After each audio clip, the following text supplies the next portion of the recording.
भीम राजा ने देखा ये तो कुटीर में कोई महापुरुष रहते हैं, इतने सारे शिष्य इसमें दौड़ रहे हैं, कूद रहे हैं।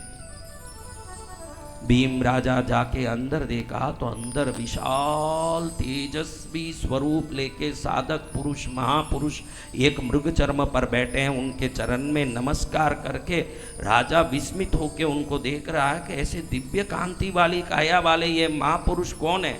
इसके आशय को समझते ही महाराज ने कहा, राजन विस्मित न हो, त्रिशंकु के लिए स्वर्ग बनाने वाला और धरती में सभी प्रकार के सुख को देने वाली तपस्या करने वाला मैं विश्वामित्र ऋषि हूं। कौन है? विश्वामित्र ऋषि। हाँ, गणेश पुराण में है ये कथा, भगवान गणेश की महिमा को बताने वाली ये कथा गणेश पुराण में। विश्वामित्र ऋषि भीम राजा को कहते हैं, आओ राजन, आप दोनों मलिन हो, मैं मेरे त्रिकालदर्शी शक्ति से देख सकता हूं कि तुम अपना राज्य त्याग करके यहाँ आए हो। थोड़ा सा यहाँ विश्राम करके, भोजन करके, अपने नए वस्त्र परिधान बदल के विश्राम करो, आगे यहीं रहो, यहाँ आपका ही घर, ये यहाँ आनंद से रह के साधना करो, तपस्या करो, आराधना करो। जिस पूर्व कर्म से दुखी हो, अब भक्ति करके उस कर्मों का तोड़ करके नए जीवन को अगले जन्म में प्राप्त करो, यहीं रहो।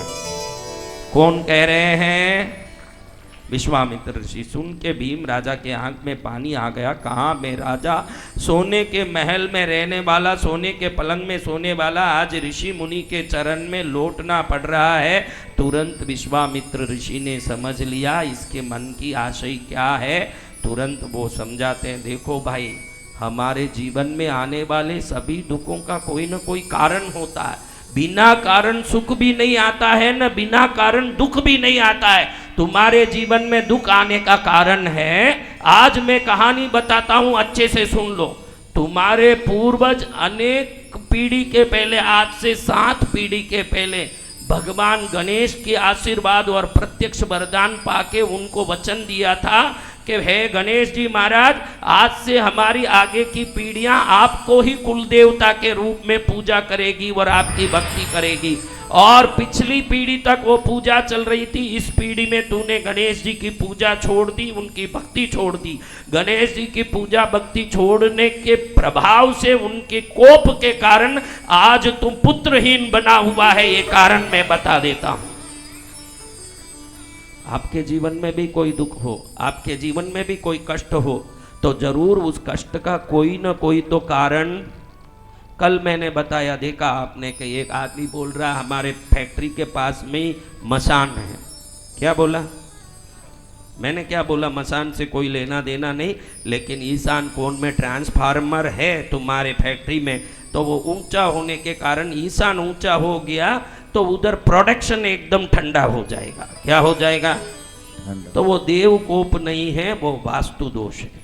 हमको मालूम नहीं पड़ता है कि कौन सा दोष किस प्रकार से हमको परेशान करता है। अगर समझ पड़ जाए तो हमारा कल्याण निश्चित ना हो जाए। हम दुखी हैं तो दोष से दुखी नहीं हैं, अज्ञानता से दुखी हैं। इसलिए बहनों, मैंने घड़ी घड़ी कहा कि मोबाइल से कुछ सीख लिया करो, कुछ जान लिया करो। कुछ बातें सीखने जैसी भी उसमें आती है, लेकिन आप सीखने जैसी बात तो कुछ उसमें सीखते ही नहीं हो। हाँ, कौन कौन सीखने जैसी बात सीखते हैं? सब सीख रहे हैं।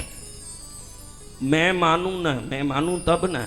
आप सीखने जैसी बात ही सीखते हो, ये मैं मानूं तब होगा ना, मैं नहीं मानने वाला। आपके जो रंग रूप, सांप जाने सांप का पूंछ कैसा होता है, मुझे आप बोल के कोई फायदा नहीं। आप क्या सीखते हो मुझे मालूम।